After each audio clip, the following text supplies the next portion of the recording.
हमारे साथ फतेहगढ़ कचहरी से जुड़े हैं अधिवक्ता जी, ये बताएंगे कि जनपद में भ्रष्टाचार है, उस भ्रष्टाचार में खनन अधिकारी पर गंभीर आरोप हैं। बताइए क्या मामला है वकील साहब? ये खनन अधिकारी संजय प्रताप जब से आया है तब से ये लूट मचाए हुए, कोई भी किसान आता है इसके घर के सैकड़ों बार चक्कर काटता है। इसने कुछ गुर्गे पाल रखे हैं जो पैसे वसूलते हैं। कहते 100 घन मीटर मिट्टी के लिए कम से कम 4,000 रुपया चाहिए। कहते 500 तुम रख लो, 3500 हमें दो। और एक इसके यहाँ खनन अधिकारी का कर्मचारी पंकज, जिसने अपने रिश्तेदारों की इसके घर के सामने दुकान खोल रखी। अगर इसके घर में ताला हो तो वो ये कहता है इनको पैसे दे दो। उसके बाद किसान से कहता है हमको पैसे नहीं मिले। सरेआम वसूली हो रही। होता क्या, जब किसान परेशान होते हैं तो वो अधिवक्ताओं के पास जाते हैं। तब 2-3 बार हम भी गए, कई बार चक्कर लगाने पड़े। तो मेरी एक दिन कहा सुनी हुई तो हमसे बोला वकील साहब ऐसा कि परमिशन कोई ज़रूरत नहीं, तो हमने दोहरे मापदंड क्यों अपना रहे हो? अगर परमिशन की ज़रूरत नहीं, शासन का तो ये निर्देश है कि घर बैठे आप ऑनलाइन कर दीजिए और मिट्टी उठाइए। लेकिन आम जनता क्या है कि पुलिस की डर की वजह से मतलब परमिशन की ज़रूरत पड़ती, जब हम अधिवक्ताओं के पास आती तो इसे पैसे तो मिल नहीं पाते हैं, इसलिए ये चिढ़ जाता है और घर में सोता रहता है, मोबाइल गेम देखता है और अपने गुर्गों से कहलवा देता है मीटिंग में गए हैं या साहब अभी काम सो रहे हैं या कभी रोटी खा रहे हैं। इस तरह की बहानेबाजी करता है। मेरी 2-3 बार कहा सुनी हुई एडीएम साहब के संज्ञान में हमने डाला तो उन्होंने कहा वकील साहब आप इसके घर पे ना जाएं। तब एडीएम साहब ने परमिशन करी और किताब सिंह जो कार्यालय में इन्होंने कई बार समझाया कि देखो अधिवक्ता किसी घर से बुलाने नहीं जाते हैं, जब जनता आती है उनके पास फरियाद लेके तब वो आते हैं, इसलिए करो। लेकिन इसकी समझ में नहीं आ रहा और डीएम साहब के नाम की दुहाई देता है।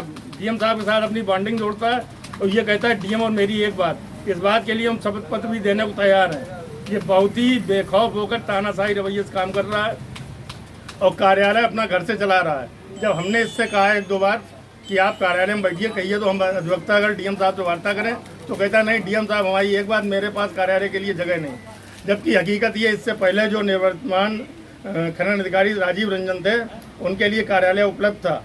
लेकिन ये इतना बेखौफ है, कार्यालय आज भी घर से चला रहा है और 3-4 गुर्गे पाल रखे हैं वहाँ पे, सिर्फ इसलिए क्योंकि ये चोर है नंबर 1 का महाबेईमान। जानता ही अधिवक्तागढ़ या कोई दबाव नहीं बना पाएगा। जैसे ही कोई पहुंचता है 4-6 आदमी इसके आ जाते हैं बाहर वाले कमरे में और फाइल रखवा लेता है। अभी इसके घर पे जाइए, सैकड़ों फाइल रखी होंगी और जब पैसे वसूल लेता है तभी जो है ये साइन करता है। ये पैसे किन लोगों से वसूलता है? खनन माफियाओं से तो वसूलता ही होगा, नहीं जिले में इतने बड़े पैमाने पर खनन क्यों हो। उसके बाद जो आम किसान जाता है, जो अपने घरेलू काम के लिए, किसी को मकान मतलब मिट्टी डलवानी है, किसी को भराव डलवाना, उनसे भी जब तक पैसे नहीं मिलेंगे तब तक ये नहीं काम करता है।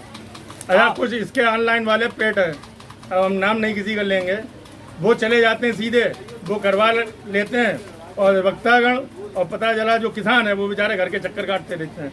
जब तक गुर्गे को पैसे ना मिल जाए इसके, तब तक ये कोई काम नहीं करता है। ये हकीकत है। और एक दिन हम गए तो हमसे कहता है आप रोज़ खनन की फाइल लेके आ जाते हैं। तो हमने कहा हम कोई खनन माफिया नहीं है, आप जांच करवाइए स्तर से। अगर कोई किसान आएगा मेरे पास या कोई भी क्लाइंट आया तो वकील तो अपना मेहनताना लेगा और वो आएगा आपके पास। लेकिन हम अधिवक्तागणों को इसके घर जाने में बेइज्जती महसूस होती है। ये बात हम एडीएम साहब से भी कह चुके हैं, एडीएम साहब के संज्ञान में। और देख रहे हैं आजकल में रवैया, नहीं तो हापुड़ कांड फिर एक बार हो जाए खनन अधिकारी के लिए, कोई उसमें दिक्कत नहीं।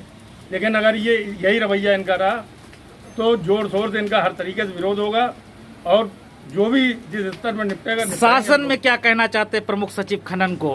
प्रमुख सचिव खनन से यही कहना चाहते हैं कि जनपद में आपका निर्देश है कि सबका साथ सबका विकास, लेकिन हमारे खनन अधिकारी का ये है कि सबका साथ अपना विकास, सबका सहयोग, लेकिन अपना विश्वास। जब तक रिश्वत ना मिले तब तक वो कोई काम करेगा ही नहीं। खनन अधिकारी का तो ये। और प्रमुख सचिव खनन, आपके चिराग तले अंधेरा, आपको खुद ही पता है कि खनन अधिकारी हर जिले में क्या कर रहे हैं।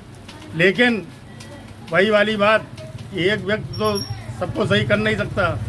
माननीय मुख्यमंत्री जी भी इस चीज़ को संज्ञान में लेंगे जिले में खनन अधिकारी क्या कर रहे हैं। और लोकपाल अभी तक नहीं आया, अगर लोकपाल को ही इसकी जांच दी जाए खुद ही समझ में आ जाएगा ये कितना ईमानदार और कितना बेईमान। आपने शासन स्तर पे कोई कार्रवाई की या जिला स्तर पे? पोर्टल पे भी अगर डाल दो तो 4 दिन बाद लिख के यही आ जाता है कि निस्तारण हो गया। अब निस्तारण किस स्तर पे होता है वो तो हम लोगों को पता ही नहीं चलता।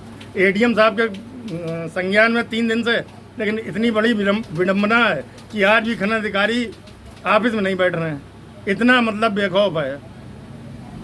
चलिए, हमारे साथ संजय प्रताप जी जुड़े हुए हैं और इनका गंभीर आरोप है कि शासन में जितनी भी पोर्टल व्यवस्थाएं हैं वो सारी फेल हैं। भाई हम लोगों से पूछिए